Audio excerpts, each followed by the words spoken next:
तो राणा कुंभा तो हम लोग यहाँ पढ़ रहे हैं वीरहारा राजपूत कुंभा की कहानी, है ना। उसने आत्म बलिदान कैसे दिया, तो हम लोग पीछे पढ़ चुके हैं। हम लोगों ने पीछे पढ़ा था ना कि राणा ने बूंदी पर आक्रमण किया था। राणा ने बूंदी पर आक्रमण किया और राणा की सेना उसको जीत नहीं पाई, तो राणा के लिए अपमानजनक था। तो उसने क्या किया, प्रतिज्ञा कर लिया कि जब तक बूंदी को जीतेंगे नहीं तब तक हम पानी नहीं पिएंगे। लेकिन रातों रात तो जीता नहीं जा सकता था। फिर उसके मंत्रियों ने उपाय किया कि एक राजा के लिए, राणा के लिए एक नकली किला बनाया जाए बूंदी का, उसमें झूठ मूठ का झगड़ा हो और फिर राणा का विजय घोषित किया जाए। इस प्रकार राणा की प्रतिज्ञा पूरी हो जाएगी। बाद में योजना बना करके बूंदी पर हम आक्रमण करेंगे और बूंदी को जीतेंगे। ऐसा ही बात था ना। तो अब बोल रहा है योजना के अनुसार, है ना। अभी योजना क्या बना था, योजना के अनुसार राणा दूसरे दिन बूंदी के नकली किले को जीतने के लिए सेना लेकर चल पड़े। ठीक है। अब नकली किला जो बन गया है, तैयार हो गया, हूबहू कैसा है किला, नकली भी है लेकिन देखने में उसका परकोटा सब किला जो है बिल्कुल बूंदी के जैसा है। यही बात तो खटक रही थी किसको, कुंभा को। तो राणा जो थे एकदम निश्चित जीत के बारे में पूरी तरह आश्वस्त थे, क्योंकि वास्तविक युद्ध नहीं, युद्ध का नाटक ही तो होना था, है ना। राणा के वहां पहुंचने पर हल्का फुल्का प्रतिरोध करने के बाद बूंदी के नकली सैनिकों को हथियार डाल देने थे। लेकिन यह क्या हुआ, नकली किले में घुसने से पहले ही राणा को तीरों की जोरदार बौछार का सामना करना पड़ा। अब वो नकली किला को जीतने के लिए, वहाँ सैनिक तो मरने के लिए तैयार हैं, और थोड़े ही सैनिक है ना, वीरहारा सैनिक थोड़े ही है ना जो कुंभा का साथ दे रहे हैं। सबको अपनी मातृभूमि का आन है, और अगर हम सपने में भी नहीं सोचते हमारी मातृभूमि को कोई जीत ले। तो जैसे ही राणा बढ़े कि वो तीर का, असली तीर का बौछार कर दिया। अब बोल रहा है तीर ठीक लक्ष्य साध कर छोड़े जा रहे थे, बिल्कुल निशाना लगा कर। राणा ने बड़ी मुश्किल से अपने को बचाया। यह सब कुछ अप्रत्याशित था। अप्रत्याशित किसको बोलते हैं, जिसकी हमको अपेक्षा नहीं होती या वैसी घटना हो जाती है ना। कोई नहीं जान पाया कि यह कैसे हुआ। अब राणा का सेनापति यह जानने के लिए आगे बढ़ा कि माजरा क्या है। माजरा क्या है मतलब बात क्या है, हमने तो ये प्लान नहीं बनाया था। ठीक है, ठीक है। तभी अंदर से हारा राजपूत वीर कुंभा का सिंह गर्जन सुनाई पड़ा। एकदम पूरे जोश में दहाड़ते हुए बोला, सेनापति जी खबरदार, पीछे हटिए, हमारे जीते जी आप बूंदी के किले में पैर नहीं रख पाएंगे।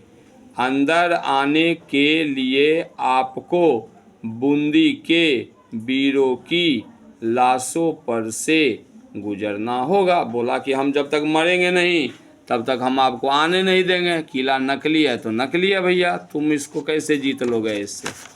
ठीक है, अब आगे पढ़ते हैं, आगे क्या। अच्छा कुंभा, यह तुम हो? अरे भाई, यह बूंदी नहीं है, यह तो राणा की प्रतिज्ञा पूरी कराने के लिए बनाया गया नकली किला है। बात समझो और एक तरफ हट जाओ। सेनापति जी, मातृभूमि तो मातृभूमि होती है। अब कौन बोल रहा है, कुंभा बोल रहा है कि मातृभूमि जहाँ हम जन्म लेते हैं उसको बोलते हैं मातृभूमि, है ना। तो मातृभूमि तो मातृभूमि होती है, वीर अपने प्राण देकर भी उसकी रक्षा करते हैं। मातृभूमि नकली भी होती है, यह मैं आपसे ही सुन रहा हूँ। हमने राणा का नमक खाया है। हम उनके सेवक हैं, उनके लिए प्राण तक दे सकते हैं, पर किसी के भी हाथों इस तरह अपनी मातृभूमि बूंदी का अपमान कदापि सहन नहीं करेंगे। कभी नहीं सहन करेंगे। कदापि सहन करेंगे का मतलब कदापि सहन नहीं करेंगे यानी कभी नहीं सहन करेंगे। सभी लोगों ने लाख समझाया, बहुते समझाया, लेकिन बूंदी के नकली किले में मोर्चाबंदी करके डटे हुए उन मुट्ठी भर का मतलब संख्या में बहुत कम, मुट्ठी भर हारा राजपूतों में से कोई तिल भर भी डिगने या झुकने को तैयार नहीं हुआ और अंत में युद्ध हुआ। एक बेमेल मुकाबला में कोई मेले नहीं था। बूंदी के कितने सैनिक थे? थोड़े। राणा के साथ हजारों सैनिक है ना। एक ओर चित्तौड़ के राणा के हजारों सैनिक और दूसरी ओर हारा राजपूत है ना, तो हारा राजपूत कुंभा के नेतृत्व में लड़ने वाले 20-25 देशभक्तों की छोटी सी टोली, जो बूंदी के उस नकली किले में मातृभूमि के प्रति प्रेम की भावना लिए हुए उसकी रक्षा करती हुई मर मिटी। मारा गया सबको राणा ने और उसके सैनिकों ने मार दिया, लेकिन रक्षा करते हुए मारा। जब तक मरा नहीं तब तक किले में घुसने नहीं दिया। जब तक एक भी हारा राजपूत जिंदा रहा, चित्तौड़ का एक भी सिपाही बूंदी के उस नकली किले में प्रवेश नहीं कर पाया। ठीक है, कहानी का अंत हो गया। राणा जीता, कुंभा और उसकी वीर टोली हार गई। पर क्या सचमुच ऐसा ही हुआ? नहीं, लगता ऐसा है जैसे राणा जीतकर भी हार गया और कुंभा अपनी मातृभूमि की आन बान के लिए यानी मातृभूमि की शान के लिए, इज्जत के लिए मरकर भी युद्ध में जीत गया।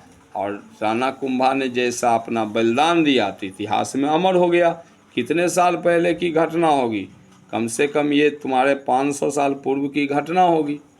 सचमुच कोई जीत हार से भी बदतर होती है और कोई हार जीत से भी अधिक शानदार।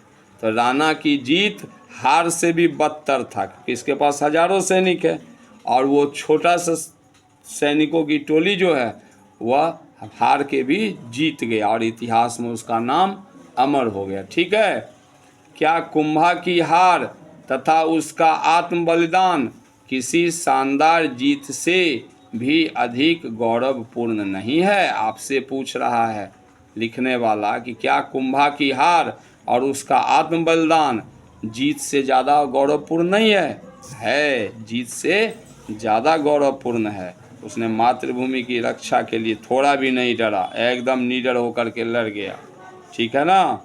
ऐसे हुए थे मेजर शैतान सिंह, समझे। चीन के साथ जब लड़ाई हो रहा था, मेजर शैतान सिंह ने अकेले ही, समझे, 1000 सैनिकों को, चाइनीज सैनिकों को अकेले, 1000 चीन के सैनिक को अकेले ही रोक के रखा, समझे।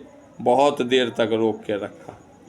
उसका साथ दे रही थी और एक लड़की थी वो। इस तरह से शैतान सिंह का भी नाम अमर है, वहाँ पर उसका समाधि स्थल बना हुआ। तो आप लोगों को क्या चाहिए? आप लोगों को चाहिए कि शब्दार्थ को बार बार पढ़िए, इसको याद कीजिए, तब हिंदी आपको समझ में आएगा। तो ये पूरा शब्दार्थ आप लोग अब याद कर लीजिए। ठीक है, समझ गए? ओके।